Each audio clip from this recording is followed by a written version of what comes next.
Chinese ang mayari mo. Hindi na kayo makakalabas. Di kung bakit sindikato siguro dyan. Tapos Sindikato na. si Kuya pinatago ng matanda sa kasurahan.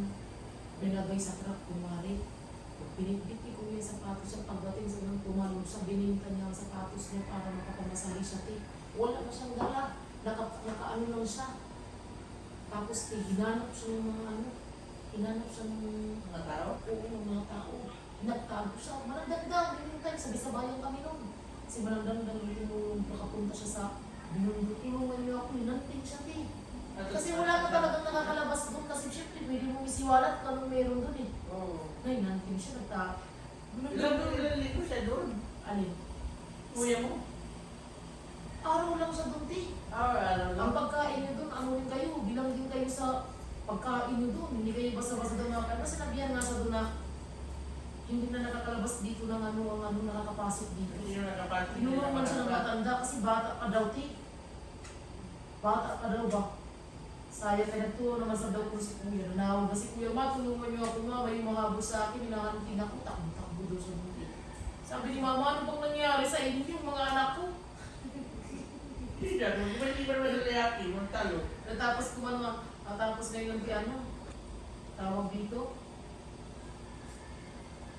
Nandun si Kuya pinaman ng damdam. Dito siya. Dito daw, tulungan niyo muna. Kinuha si Kuya, nandun muna siya nag-garota. Kasi nanting siya, kasi hindi siya pwedeng nagawang hindi pwedeng mabuhay. Gawa ng pwedeng mamisiwalat lahat ng mga nangyayari dun sa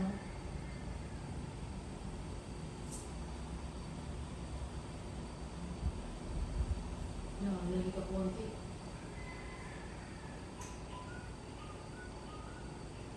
Sabay pa kami, sabi na ni Camila. Unahin mo muna ako mo kasi si Magi malakas naman ang loob mo eh. Sige. Ginawa ko. Nagkaluwi sa suki-uki naman gihapon. Basta, malakas na mga nimo loob. Mabuhi ka na ikaw. Grabe yun. Kahapon ka gano'n, mahal ko ganito sa Maynila, o kaiban.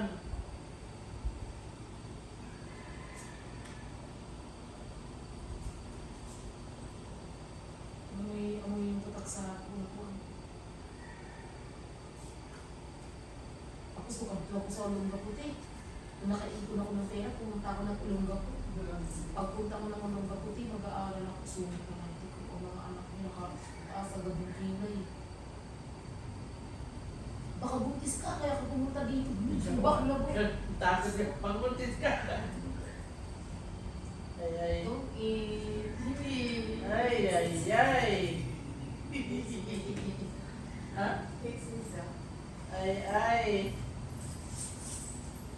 Dugay na ito. Kanuha na siya makakuha ng dad ko.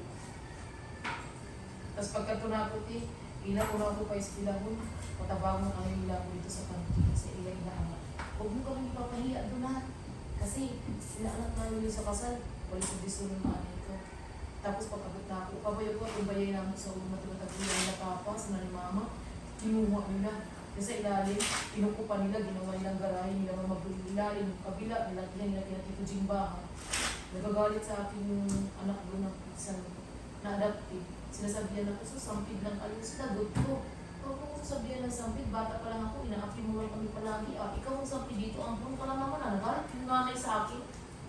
Kasi nalaman, walang na talaga na-approve lang.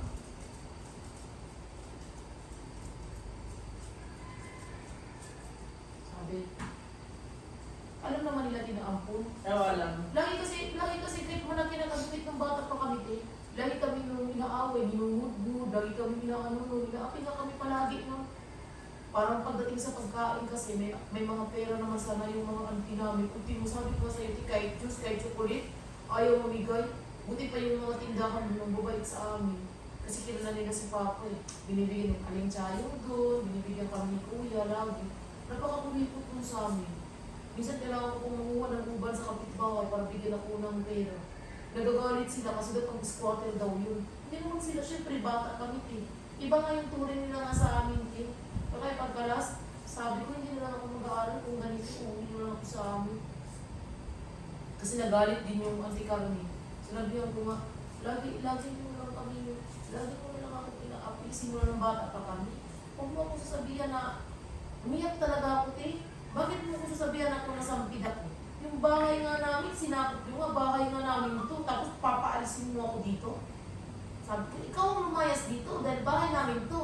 Sabi nung Magi, huwag kang ganyan magsalita. Bakit hindi ako magkasalita? Di totoo naman ah. Bahay naman talaga namin to ah. Lumaban na ba ako, te? Kasi muna bata pa lang, lalo na lang kami pinaapi doon eh. Malaki na kasi ako nagpumunta doon. Nagkakalo sila doon, ganyan-ganyan. Sabi, hindi na. Huwag na ako paalisin. Ako na lang aalis. Nahiya na ako sa inyo. Yung sarili namin bahay, inaangkin nyo.